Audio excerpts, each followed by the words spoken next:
तो शुरू करते हैं साइंस के मोस्ट इंपोर्टेंट क्वेश्चन के बारे में। दोस्तों हमारे यहाँ पर पहला सवाल है, प्रेशर कुकर में भोजन जल्दी क्यों पक जाता है? प्रेशर कुकर में जो भोजन होता है वह जल्दी क्यों पक जाता है? तो यहाँ पर राइट आंसर होगा दाब बढ़ने के कारण। यहाँ पर ऑप्शन नंबर बी हमारा दोस्तों राइट आंसर होगा। दाब बढ़ने के कारण क्या होता है, प्रेशर कुकर में जो भोजन होता है वह जल्दी बढ़ जाता है। देखो दाब बढ़ने से होता क्या है, अगर दाब बढ़ता है, ठीक है ना, दाब बढ़ने से होता क्या है कि दाब बढ़ने से क्वथनांक जो होता है, क्वथनांक क्या होता है, दाब बढ़ने से क्वथनांक क्या होता है, बढ़ जाता है और पानी अधिक ताप पर उबलता है, जिससे भोजन क्या होता है, भोजन जल्दी पक जाता है और ऊर्जा की बचत होती है। किसकी बचत होती है? ऊर्जा की भी बचत होती है। तो यहाँ पर जो right answer option number B होगा। दाब बढ़ने से क्या होता है, दाब बढ़ने से भोजन जल्दी पक जाता है, क्योंकि दाब का जो क्वथनांक होता है वह अधिक होता है, जिससे भोजन जल्दी पक जाता है और इसमें ऊर्जा की क्या होती है, ऊर्जा की बचत होती है। नेक्स्ट क्वेश्चन दोस्तों यहाँ पर फ्यूज तार का उपयोग किया जाता है। फ्यूज तार का उपयोग करते हैं, तो फ्यूज तार का उपयोग कहाँ पर करते हैं कि तो सुरक्षा के लिए।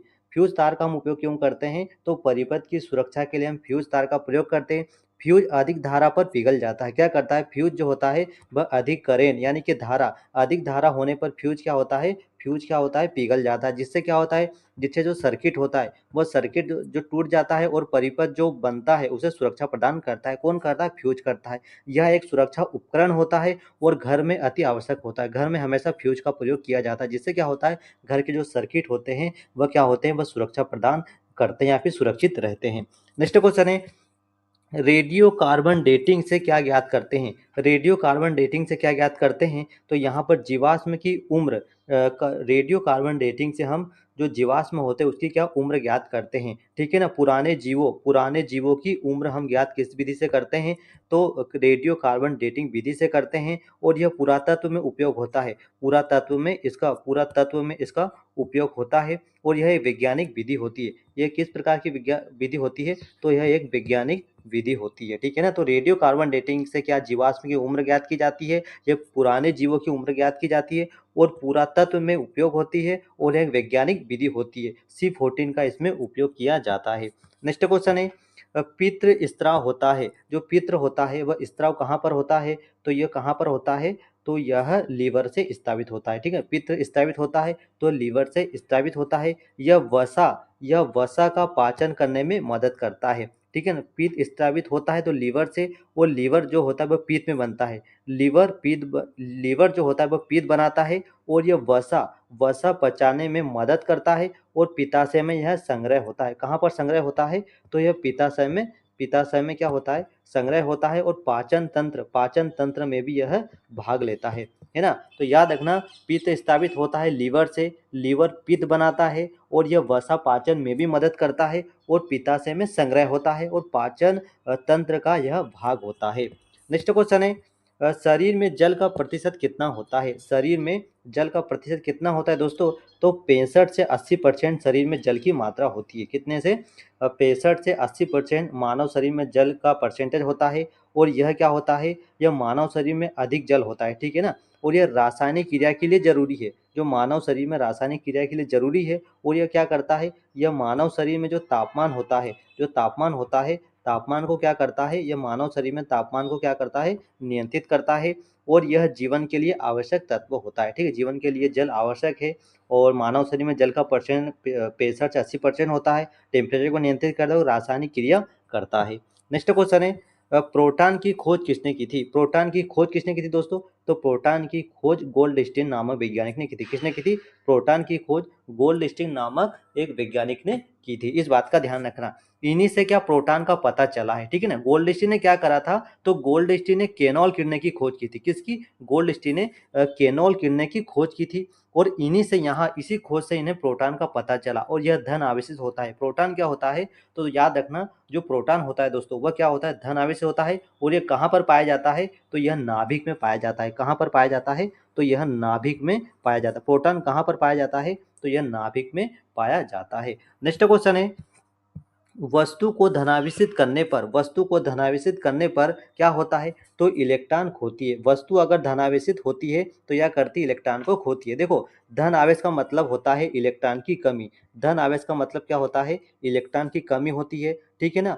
और इलेक्ट्रॉन हट जाते हैं। धन आवेश का मतलब होता है इलेक्ट्रॉन की कमी, यानी कि इलेक्ट्रॉन हट जाते हैं और प्रोटॉन संख्या ये समान रहती है। जो प्रोटॉन की संख्या होती है वह समान रहती है, ठीक है ना। और यह स्थैतिक विद्युत के सिद्धांत पर कार्य करती है। नेक्स्ट क्वेश्चन है बंदूक से गोली चलाने पर, बंदूक से गोली चलाने में पीछे धक्का क्यों लगता है, क्या कारण है? तो यह क्रिया प्रतिक्रिया के कारण। न्यूटन के यहाँ पर क्या होता है, यहाँ पर न्यूटन का थर्ड नियम लागू होता है, न्यूटन का थर्ड नियम लागू होता है। और ये हर क्रिया के बराबर क्या होती है, हर क्रिया के बराबर एक विपरीत प्रतिक्रिया होती है, जो न्यूटन का तीसरा नियम यहाँ पर लागू होता है। यानी कि गोली आगे जाती है तो बंदूक पीछे आ जाती है, क्यों? क्योंकि हर क्रिया के बराबर प्रतिक्रिया होती है, ठीक है ना। और ये किसने बताया था? तो ये न्यूटन के तीसरे नियम के न्यूटन का तीसरा नियम यहाँ पर लागू होता है, इसलिए बंदूक से गोली चलने पर पीछे की ओर धक्का लगता है। नेक्स्ट क्वेश्चन है तत्व का मुख्य गुण क्या है? तत्व का मुख्य गुण क्या होता है? तो तत्व का मुख्य गुण क्या है? एक परमाणु संख्या होती है। तत्व का मुख्य गुण परमाणु संख्या होती है। परमाणु संख्या जो है वह प्रोटॉन की संख्या है। जो परमाणु संख्या होती है वह किसकी संख्या होती है? तो वह प्रोटॉन, वह किसकी संख्या होती है? तो वह प्रोटॉन की संख्या होती है। और इसी से तत्व की पहचान की जाती है। आवर्त सारणी में इसी की धारणा है और यह स्थायी गुण होता है। जो तत्व होता है वह परमाणु संख्या होती है और परमाणु संख्या में प्रोटॉन की संख्या होती है और इन्हीं से तत्व की पहचान होती है और यह स्थायी गुण भी होता है। नेक्स्ट क्वेश्चन है भारी नाभिक के टूटने की प्रक्रिया क्या कहलाती है? भारी नाभिक के जो टूटने की जो प्रक्रिया होती है वह विखंडन कहलाती है। क्या कहलाती है दोस्तों? भारी नाभिक के टूटने की जो प्रक्रिया होती है उसे विखंडन कहते हैं। अच्छा याद रखना, जब नाभिक विखंडन होता है तो क्या होता है, नाभिक टूट जाते हैं और नाभिक टूटते हैं तो क्या होता है, नाभिक टूटते हैं तो ऊर्जा निकलती है। क्या करती है? नाभिक अगर टूटते हैं तो ऊर्जा निकलती है और यह ऊर्जा जो होती है काफी भयानक होती है, क्योंकि परमाणु बम में नाभिक की विखंडन क्रिया ही लागू होती है और रिएक्टर में भी इनका उपयोग किया जाता है। तो याद रखना, भारी नाभिक के टूटने पर जो प्रक्रिया होती है वो विखंडन कहती है। विखंडन में क्या होता है, नाभिक टूट जाते हैं और ऊर्जा निकलती है और भारी भयानक ऊर्जा निकलती है। और परमाणु बम में नाभिक विखंडन ही होता है और रिएक्टर में भी इसका उपयोग किया जाता है। नेक्स्ट क्वेश्चन है विटामिन ए अधिक पाया जाता है। विटामिन ए पाया जाता है तो विटामिन ए गाजर में पाया जाता है। अच्छा गाजर में क्या होता है? गाजर में होता है बीटा कैरोटीन होता है। याद रखना, गाजर में क्या होता है? गाजर में बीटा कैरोटीन होता है और यह विटामिन ए बनाता है, ठीक है ना। विटामिन ए गाजर में पाया जाता है और जो गाजर में बीटा कैरोटीन होता है जो आंखों के लिए काफी ज्यादा लाभदायक होता है और रोग प्रतिरोधक क्षमता होती है वह भी बढ़ाने का कार्य करता है। नेक्स्ट क्वेश्चन है पेट्रोलियम पाया जाता है। पेट्रोलियम पाया जाता है तो पेट्रोलियम जो होता है वह अवसादी चट्टानों में पाया जाता है। याद रखना दोस्तों, पेट्रोलियम अवसादी चट्टानों में पाया जाता है और यह क्या है, यह एक प्रकार का क्या होता है, जीवाश्म ईंधन होता है। क्या होता है? एक प्रकार का जीवाश्म ईंधन होता है जो लाखों वर्षों में बनता है, लाखों वर्षों में यह बनता है और ऊर्जा का यह प्रमुख स्रोत भी होता है। ऊर्जा का भी यह क्या होता है, ऊर्जा का भी यह प्रमुख स्रोत होता है। तो याद रखना, पेट्रोलियम कहाँ पाया जाता है? अवसादी चट्टानों में पाया जाता है और यह क्या है, एक जीवाश्म ईंधन है। क्या है? जीवाश्म ईंधन है और लाखों वर्षों में यह बनता है और ऊर्जा का भी यह एक प्रमुख स्रोत माना जाता है। नेक्स्ट क्वेश्चन है नाभिकीय संलयन के लिए क्या आवश्यक है? नाभिकीय संलयन के लिए क्या आवश्यक है? तो नाभिकीय संलयन के लिए उच्च ताप आवश्यक है। याद रखना, नाभिकीय संलयन के लिए उच्च टेम्परेचर आवश्यक होता है, ठीक है ना। तो बहुत अधिक जब तापमान चाहिए तो सूर्य में भी यही प्रक्रिया होती है। जो सूर्य होता है वहाँ पर भी नाभिकीय संलयन प्रक्रिया होती है, क्योंकि ऊर्जा का यहाँ पर विशाल स्रोत होता है। जो ऊर्जा होती है सूर्य में, जो ऊर्जा का विशाल स्रोत होता है और ऊर्जा का विशाल स्रोत होता है, इसे थर्मोन्यूक्लियर भी कहते हैं। इसी कारण इसे क्या कहते हैं? तो थर्मोन्यूक्लियर भी कहा जाता है। नेक्स्ट क्वेश्चन है श्वेत रक्त कण कहलाते हैं। श्वेत रक्त कण क्या कहलाते हैं? तो श्वेत रक्त कणों को ल्यूकोसाइट कहते हैं। क्या कहते हैं? श्वेत रक्त को ल्यूकोसाइट कहा जाता है। यह क्या करता है? यह संक्रमण से लड़ते हैं। किससे? तो यह संक्रमण से लड़ते हैं दोस्तों, याद रखना, और शरीर की रक्षा करते हैं। संक्रमण से लड़ते हैं और शरीर की रक्षा करते हैं और प्रतिरक्षा तंत्र का भाग है। इनकी संख्या क्या होती है? इनकी संख्या बढ़ सकती है। श्वेत रक्त कण कहलाते हैं, ल्यूकोसाइट कहलाते हैं। ये क्या करते हैं? ये शरीर की रक्षा करते हैं और संक्रमण से भी लड़ते हैं, प्रतिरक्षा तंत्र भी कहते हैं, उनकी संख्या बढ़ भी सकती है। नेक्स्ट क्वेश्चन है सोडियम क्लोराइड को कहते हैं। सोडियम क्लोराइड किसे कहते हैं? तो नमक को। नमक को क्या कहते हैं? सोडियम क्लोराइड कहते हैं। इसका रासायनिक सूत्र क्या है?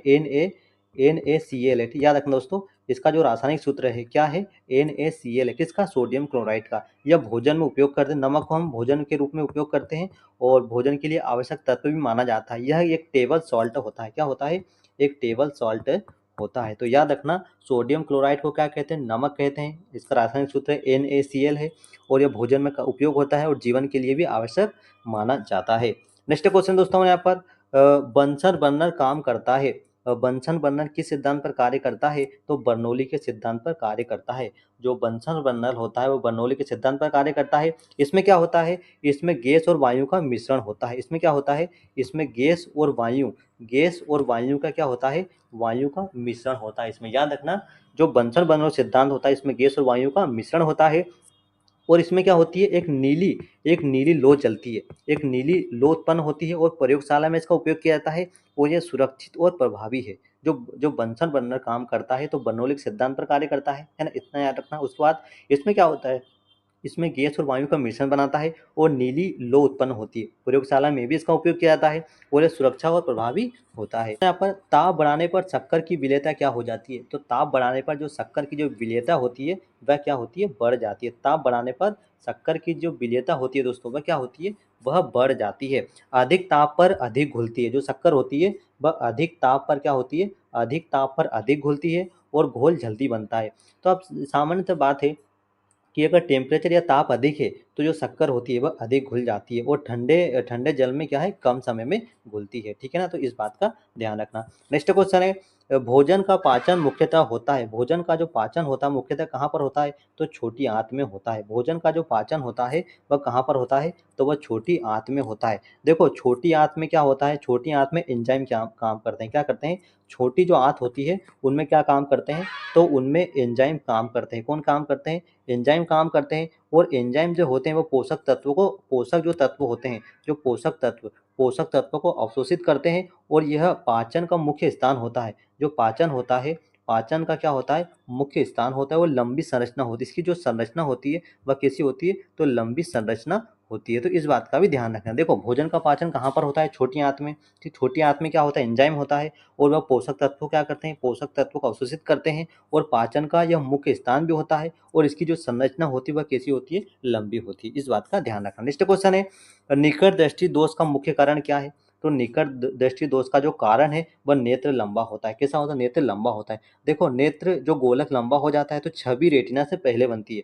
जो छवि होती है वह क्या रेटिना से कैसी होती है, तो रेटिना से पहले बनती है। और दूर की वस्तु कैसी होती है, तो इसकी दूर की वस्तु धुंधली दिखाई देती है। इसमें क्या होता है, दूर दृष्टि में दूर की वस्तु धुंधली दिखाई देती है और इसे सुधार के लिए क्या होता है, अवतल लेंस का, किसका, अवतल लेंस का प्रयोग किया जाता है। तो निकट दृष्टि दोष का कारण नेत्र लंबा, गोलक लंबा हो जाता है, छवि रेटिना से पहले दिखती है, दूर की वस्तु धुंधली दिखती है और इसे निवारण के लिए अवतल लेंस का प्रयोग किया जाता है। नेक्स्ट क्वेश्चन है कुनेन प्राप्त होता है, जो कुनेन होता है वह प्राप्त होता है, तो याद रखना सिनकोना के वृक्ष से। कुनेन कहाँ से प्राप्त होता है, तो सिनकोना वृक्ष की छाल से। किससे, सिनकोना एक वृक्ष होता है और उसकी छाल से कुनेन प्राप्त की जाती है और इसका उपयोग क्या किया जाता है, मलेरिया के उपचार में, मलेरिया बीमारी के उपचार में सिनकोना वृक्ष की छाल का प्रयोग किया जाता है और यह एक औषधि पौधा माना जाता है। क्या है, यह एक औषधि पौधा माना जाता है। तो इतिहास में इसका बहुत महत्वपूर्ण योगदान रहा है।